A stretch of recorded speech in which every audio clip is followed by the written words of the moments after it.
సృష్టికి మూలం శ్రీమూర్తి. అటువంటి స్త్రీలు దేశ సమాజం కోసం నిరంతరం పనిచేస్తున్నందుకు ఈరోజు అంతర్జాతీయ మహిళా దినోత్సవం సందర్భంగా మీకు అందరికీ కూడా శుభాకాంక్షలు తెలియజేసుకుంటూ, ఏ రోజైతే భారతదేశానికి 1966లో ఇందిరాగాంధీ గారు ప్రధానమంత్రి అయ్యారో ఆ రోజే మహిళా సాధికారిక, మహిళలకు పూర్తి స్వేచ్ఛ వచ్చిందని చెప్పి నేను నమ్ముతూ ఉన్నా.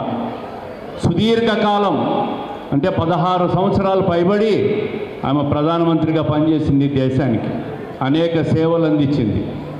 మనం అందరం కూడా ఒక్కసారి మహిళామూర్తిగా ఆమెను కూడా మనం గుర్తు తెచ్చుకోవాలని చెప్పి ఈ సందర్భంగా నేను మాట్లాడుతున్నా.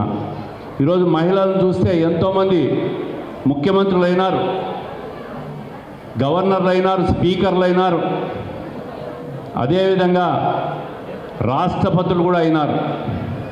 అన్ని రంగాల్లో కూడా ఈరోజు టెక్నాలజీ విప్లవం వచ్చిన తర్వాత ఏదైతే చంద్రబాబు నాయుడు గారు 1995లో ముఖ్యమంత్రి అయ్యారో, ఏ రోజైతే ఐటీ రంగాన్ని మన ఉమ్మడి ఆంధ్రప్రదేశ్ తెచ్చారో ఆ రోజే నిజమైన మహిళా సాధికారిక, నిజమైన మహిళలకు ఆర్థిక స్వావలంబన కూడా వచ్చిందని చెప్పి నేను నమ్ముతూ ఉండా.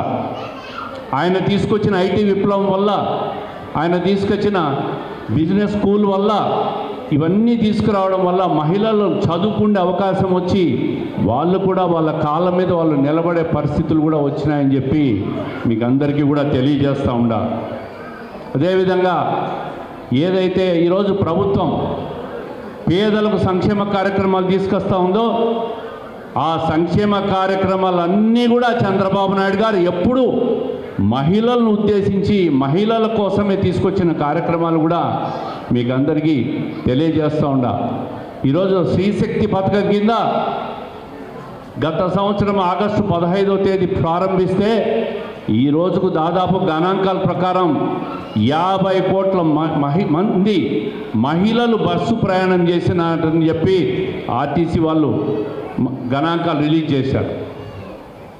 మరి ఇంత పెద్ద ఎత్తున రాష్ట్ర ప్రభుత్వం మహిళల కోసం నిత్యం పనిచేస్తూ ఉంది. ఏ కార్యక్రమం చేపట్టినా మహిళలను ముందు పెట్టే చేస్తూ ఉంటారు.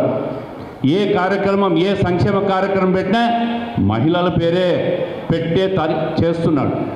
ఈరోజు పిల్లలకు స్కూల్లో ఉచిత ఆహారం పెడతా ఉంటే దానికి కూడా డొక్కా సీతమ్మ పేరు పెట్టి మధ్యాహ్న భోజన పథకానికి నామకరణం చేసిన విషయం కూడా మీకు అందరికీ తెలియజేస్తున్నా. అంటే ఈ ప్రభుత్వం, చంద్రబాబు నాయుడు గారి కూటమి ప్రభుత్వం ప్రతి కార్యక్రమానికి మహిళలకే అంకితం చేస్తూ ఆయన చేస్తున్న ఈ పరిపాలన మీరందరూ కూడా ఈరోజు ఆస్వాదిస్తూ ఉంటారు. అదే కాకుండా మనం చూస్తూ ఉన్నాం,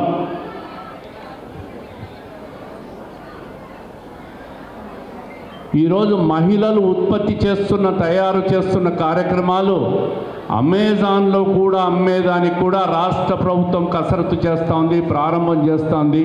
అంటే డ్వాక్రా మహిళలకు ఏదైతే ప్రభుత్వం పావలా వడ్డీకి రుణాలు ఇస్తుందో ఆ డబ్బుతో మీరు చేస్తున్న కార్యక్రమాలన్నీ కూడా పెద్ద పెద్ద ఇంటర్నేషనల్ కంపెనీస్లో కూడా పెట్టి అమ్మకాలు చేసి మీకు ఆదాయం వచ్చే విధంగా ఈ ప్రభుత్వం పనిచేస్తూ ఉంది.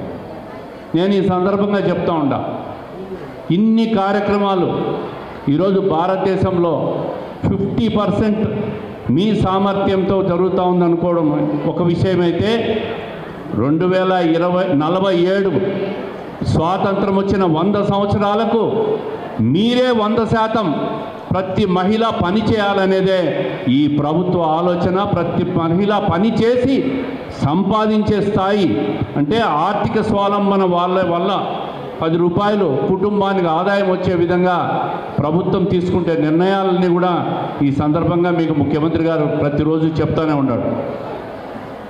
అందుకే నేను చెప్తున్నా, కొన్ని విషయాలు మేము రోజు గ్రీవెన్స్లు పెట్టి చూస్తూ ఉంటాం. మహిళలకు అందరికీ ఒక సూచన చేస్తున్నా, ఒక సలహా చెప్తున్నా, మీరు డబ్బులు సంపాదించిన మీ డబ్బును దయచేసి ప్రైవేటు వ్యక్తుల దగ్గర అప్పులు ఇవ్వడము, ప్రైవేట్ వ్యక్తులకు చీటీలు కట్టడము, చాలామంది ఎగరగొట్టడము, అవన్నీ గ్రీవెన్సల్లో పొలిటికల్ పార్టీల్లో ఉన్న మా నాయకులకు పోలీస్ అధికారులకు తీసుకుపోయి సాల్వ్ చేయమంటే అవి సాల్వ్ కావు. మీరందరూ మీ దాచిపెట్టుకున్న డబ్బును అఫీషియల్ చిట్లు ఉన్నాయి, చిట్లల్లో కట్టుకోండి. అదేవిధంగా బ్యాంకులు ఉన్నాయి, బ్యాంకుల్లో డిపాజిట్లు చేయండి. లేదా అదే డబ్బును మీ వ్యాపారానికి ఉపయోగించుకొని దాని ద్వారా సంపాదించుకోండి. కానీ ప్రైవేట్ వ్యక్తులకు డబ్బులు ఇచ్చి పోలీస్ డిపార్ట్మెంట్ వాళ్ళు, రాజకీయ నాయకులు దాన్ని ఇప్పించాలంటే అది సాధ్యం కాదని చెప్పి, చట్టాలు ఆ రకంగా లేవని చెప్పి మీకు తెలియజేస్తూ ఉన్నాం. రెండో విషయం, మహిళల మీద సోషల్ మీడియా దాడులు చూస్తూ ఉంటాం. ఎక్కడ చూసినా రాష్ట్ర వ్యాప్తంగానే దేశవ్యాప్తంగా కూడా మహిళల మీద ఎవరైతే యాక్టివ్గా ఉంటారో వాళ్ళందరినీ కూడా క్రమశిక్షణ లేకుండా సోషల్ మీడియాలో ట్రోల్ చేస్తున్న విషయాలు కూడా మీ దృష్టికి తెస్తూ ఉంటా. ఈ సోషల్ మీడియా మీద నిన్ననే ముఖ్యమంత్రి గారు చూశారు, అసెంబ్లీలో చెప్పిన విషయం, 16 సంవత్సరాలు లోపల పిల్లలకు ఈ టెక్నాలజీ సోషల్ మీడియా ఇవ్వకుండా చట్టం తీసుకొచ్చే విధంగా చర్యలు తీసుకుంటున్న విషయాన్ని కూడా మీకు అందరికీ గుర్తు చేస్తాం. సరే, మహిళలకు ఇస్తున్న ప్రాధాన్యం, మహిళల కోసం చేస్తున్న కృషి, ఈ రాష్ట్రంలో అన్ని రంగాల్లో మహిళలను ముందుకు తీసుకుపోతున్నామన్న విషయం ఈరోజు ముఖ్యమంత్రి గారు చెప్పిన విషయం స్పష్టత వస్తూ ఉంది. అందుకే ఈరోజు ఈ రాష్ట్రంలో ఈ ప్రభుత్వం ఏదైతే కూటమి ప్రభుత్వం ఉందో ఈ ప్రభుత్వాన్ని కనీసం 15 సంవత్సరాలు కొనసాగిస్తే మహిళల జీవన ప్రమాణాలు పెరుగుతాయి, ఆర్థిక స్వావలంబన వస్తుంది.